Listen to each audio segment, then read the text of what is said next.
Hola a todos y todas, nos encontramos en esta ayudantía 6 que va a ser de repaso para el certamen. Para ello vamos a resolver un certamen completo que va a ser el certamen de 2018, me parece, el segundo semestre, y consta de 3 preguntas. En este video vamos a resolver la 1 y la 2.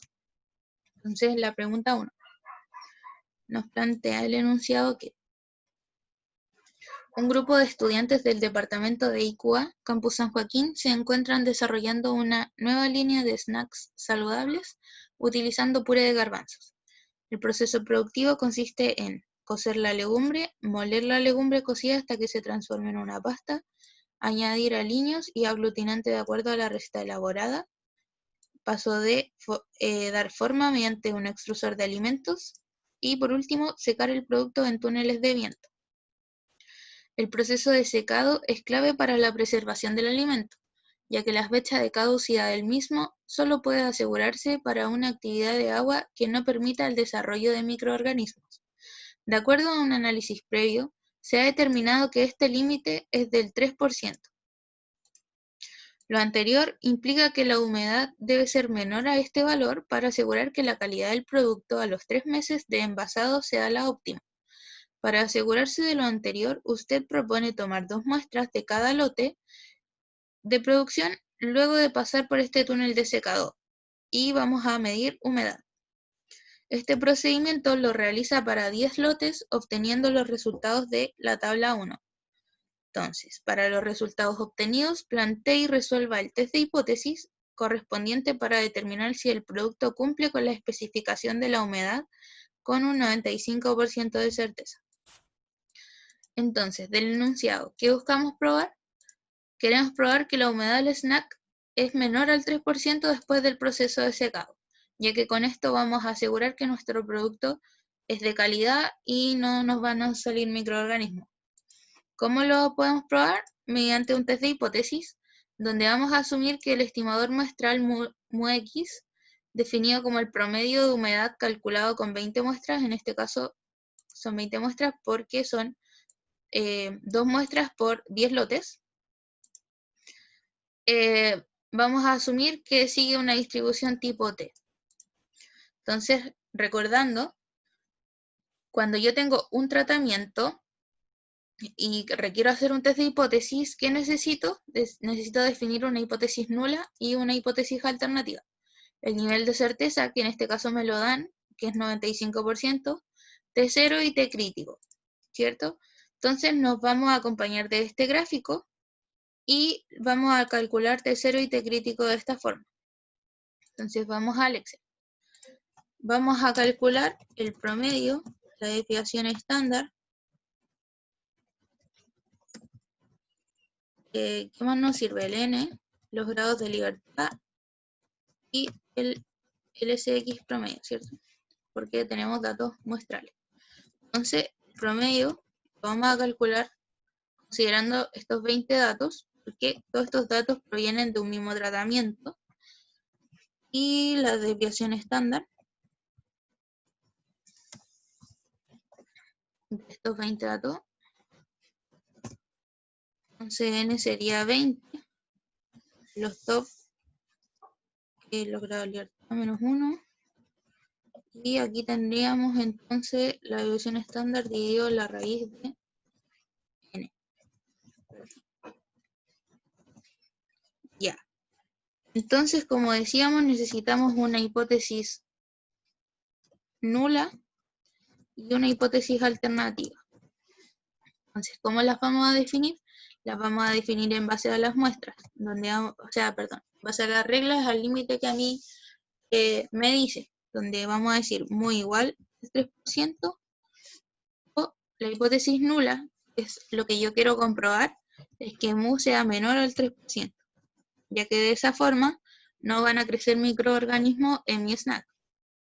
Entonces, el beta era el nivel de certeza que a mí me daban, el alfa, este 0, lo íbamos a calcular como el promedio menos el mu0, que en este caso va a ser 3, porque acá tenemos la humedad en porcentaje, esto igual está en porcentaje, dividido en el Tx.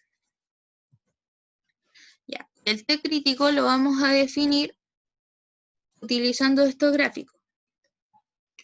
Entonces nos encontramos en esta situación donde nuestra hipótesis nula es que nuestro mu sea menor a mu0, que en este caso mu0 es 3%. Entonces el T crítico lo vamos a calcular con la función inversa de T, la probabilidad de alfa y los grados de libertad. Entonces va a ser inversa de T, la probabilidad alfa y los grados de libertad. Entonces, ¿qué me voy a preguntar yo? Voy a decir que se va a cumplir H0 si es que T0 pertenece al intervalo dado por el T crítico hasta el infinito. Entonces me pregunto, T0 pertenece al intervalo menos 1.73 infinito.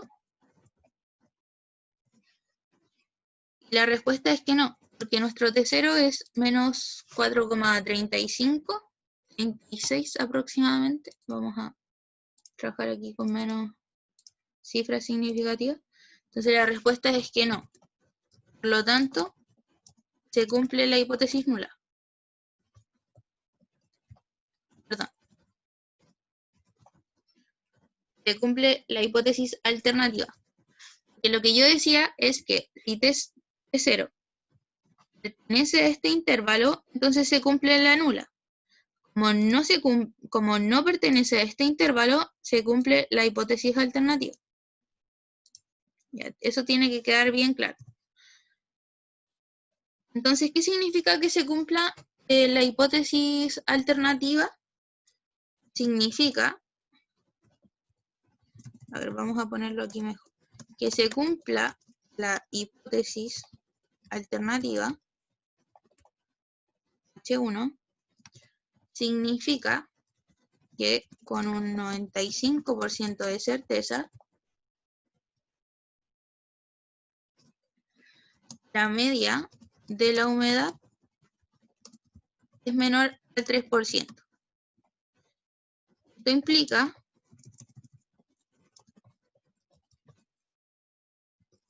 que el producto cumple con la especificación. Entonces, retomando, decíamos que teníamos nuestra hipótesis nula, nuestra hipótesis alternativa, y nos preguntamos si es que T0 pertenece al intervalo dado por el T crítico hasta el infinito, que ese intervalo estamos en este caso. Entonces, como no pertenece, porque este es un valor menor, se cumple la hipótesis alternativa. Entonces, que se cumple la hipótesis alternativa H1 significa que con un 95% de certeza, la media de la humedad es menor al 3%. Estamos acá. Entonces, el producto efectivamente cumple con la especificación que nos decía que el límite era este 3%. Esa sería la pregunta 1. Luego, en la pregunta 2, dice, el posicionamiento del snack saludable es clave. Para evaluar la potencialidad de ingreso al mercado es necesario determinar si las características organolépticas del producto son mejores que las del principal distribuidor de alimentos saludables TOCA. Para responder a la pregunta anterior, usted propone realizar un panel sensitivo con el producto desarrollado A y el producto de la marca TOCA B. El experimento consiste en, vamos a reclutar a 15 evaluadores y a cada uno de los evaluadores darle a probar ambos snacks, sin que ellos sepan cuál es el que van a probar. Para evitar sesgo, el orden de los snacks para cada evaluador se ha determinado de manera azarosa. Para cada muestra probada, solicitar al evaluador que puntúe 2 cualidades, sabor y olor. Para cada cualidad se debe puntuar ambos snacks con una escala que va de 0 a 10, siendo 0 lo más malo y 10 lo mejor. Entonces acá en la tabla 2 nos muestran los datos obtenidos. Acá están los 15 evaluadores que puntuaron el producto A y el producto B, recordando que B es la competencia y A es nuestro snack. Y ahí sabor y olor. Entonces, para la pregunta 2, tenemos dos tratamientos. Va a ser el tratamiento fue dado por A, que es nuestro producto, y el tratamiento de B, que es de la marca Toca. Entonces, bajo este contexto, necesitamos definir si vamos a realizar una comparación de tipo pareada o no pareada. Y para ello, nos vamos a preguntar si hay alguna variable que bloquear. Entonces, observando la tabla, fácilmente nos podemos dar cuenta que efectivamente hay una variable que necesitamos bloquear, que es el evaluador. Cada evaluador va a puntuar su, cada sabor y cada marca dependiendo de su percepción. Estamos evaluando, como decía acá el enunciado, las características organolépticas, que se refiere a la percepción. Entonces, en base a esto, nosotros podemos definir que el tipo de comparación que tenemos que hacer es de tipo pareado. Y como yo les explicaba en la ayudantía 4, me parece, yo les decía si es que tiene sentido el cambiar los datos de esta tabla. Si es que tiene sentido que, por ejemplo, acá ponga el 4 y acá ponga el 6. Entonces, la respuesta a esto es que no, esto no tiene sentido. ¿Por qué? Porque este 6 está completamente relacionado con el evaluador 1. Por ende, no puedo hacer eso y estamos en una comparación de tipo pareado. En una comparación de dos tratamientos de tipo pareado, debemos trabajar con la media de las diferencias, en donde la diferencia va a estar dada por esta expresión, siendo I el sabor o el olor según corresponda. Entonces, lo que vamos a realizar es la diferencia entre, en este caso, por ejemplo, cada nota asociada a A de cada evaluador con B. Y lo mismo con el olor. Entonces, vamos a irnos directo al Excel para que vaya quedando claro. Entonces, vamos a tener acá el sabor y acá el olor. O sea, acá vamos a tener la diferencia de A menos B y lo mismo, la diferencia menos B. Entonces, acá vamos a definir la diferencia como para cada evaluador, y acá lo mismo, para el olor. Por lo tanto, como yo les decía, vamos a trabajar con lo que se llama la media de la diferencia. Entonces, la media de la diferencia vendría siendo el promedio de las diferencias.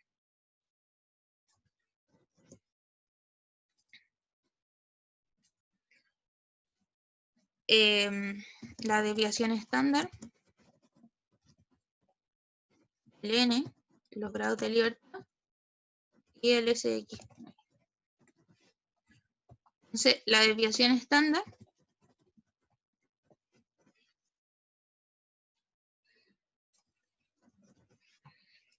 el N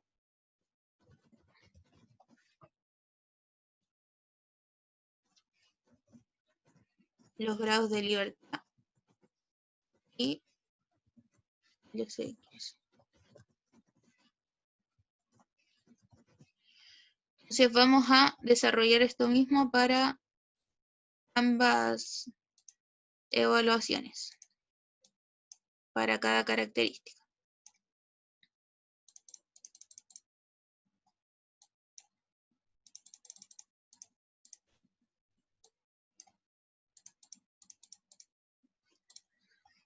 Ok, entonces vamos a tener que realizar dos test de hipótesis. Un test de hipótesis va a ser para el sabor y el otro va a ser para el olor. Y vamos a evaluar cómo está situado nuestro producto A con respecto a la competencia B. Por lo tanto, para el sabor, lo que vamos a definir va a ser que mu va a ser igual a 0, como hipótesis alternativa. Con esto yo quiero decir mis dos productos son iguales o que en realidad puede que B sea mayor que A, no lo sé. Y la hipótesis nula, lo que vamos a definir, que es lo que queremos probar, es que mu va a ser mayor que 0. mu es mayor que 0, entonces vamos a poder inferir que el producto A tiene una mejor evaluación que B, con un 95% de certeza. Por lo tanto, beta va a ser 0,95, el alfa va a ser 1 menos beta, y el T crítico nuevamente nos vamos a apoyar de los gráficos que utilizamos en la ayudantía 4. Entonces tenemos, cuando el delta mu va a ser 0, eso es importante, aquí ya no tenemos mu, sino que tenemos la media de las diferencias, eso es lo que estamos evaluando. Entonces, ¿cómo va a ser la media de las diferencias? Cuando la media de las diferencias es 0 y la hipótesis alternativa estamos acá, delta mu mayor que 0, entonces el T crítico lo vamos a calcular de esta manera, como la función inversa de la probabilidad 1 menos alfa. Entonces T crítico, la inversa de T, de 1 menos alfa, grados de libertad. En este caso los grados de libertad son 14.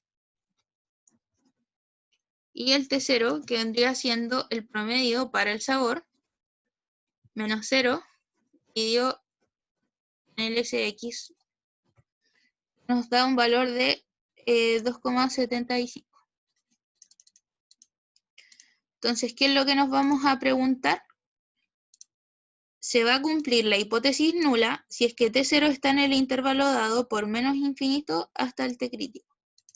Entonces, T0 pertenece al intervalo dado por menos infinito hasta 1,76.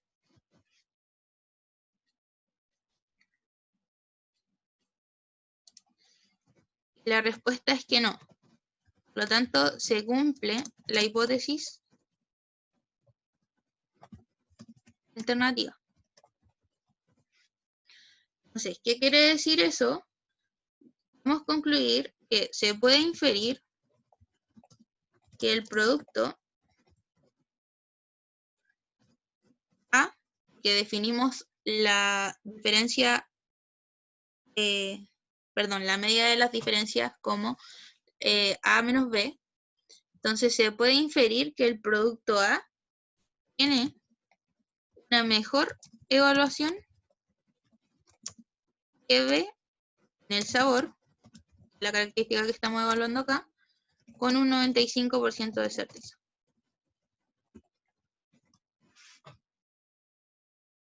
Entonces ahora analizamos cómo anda nuestro producto en el olor.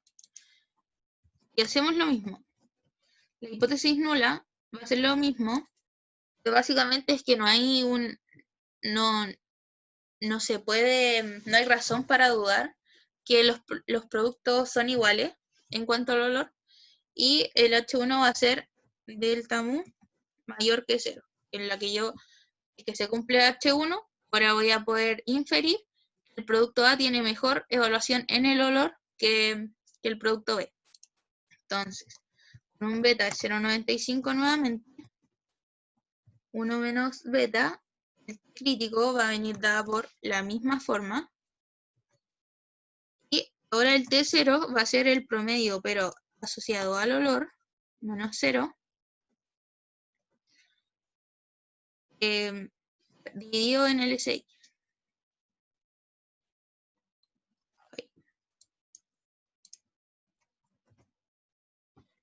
Donde obtuvimos un valor de menos 1. Entonces, 0 pertenece al intervalo dado por menos infinito hasta el crítico, que nuevamente es el mismo.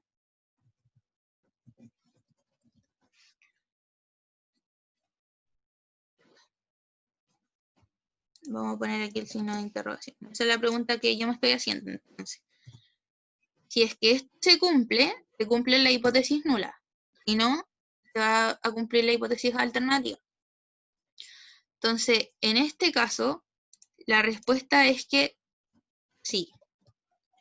Pertenece, el T0 pertenece a dicho intervalo. ¿Qué significa esto? Significa que no hay razón, esto importa, no hay razón para dudar que el olor del producto A sea igual o peor que el... A ver, aquí el olor del producto A sea igual o peor que el producto B, con un 95% de certeza. Es decir, lo que uno puede concluir es que el posicionamiento de nuestro producto A se debe enfocar en mejorar el olor, porque con el sabor ya pudimos inferir que el producto A tiene una mejor evaluación que B. En cambio, en el caso del olor, nosotros no somos capaces de inferir eso, porque se nos cumplió la hipótesis nula. Entonces, por ello, no decimos que no hay razón para dudar que el olor del producto A es igual o peor que el producto B. No podemos inferir que sea mejor. Entonces, lo que les recomendamos es que se enfoque en mejorar el olor del producto A, nuestro snack, para que pueda competir de mejor forma en el mercado, ya que no estamos asegurando que sea mejor. Y eso sería entonces la pregunta 2 de este certamen. Bueno, acá nos daban el porcentaje de certeza por si se lo preguntaban. Eso, que esté muy bien. Cualquier duda me pueden preguntar y que les vaya muy bien en el certamen. Concentrados todos. Eso, harto ánimo.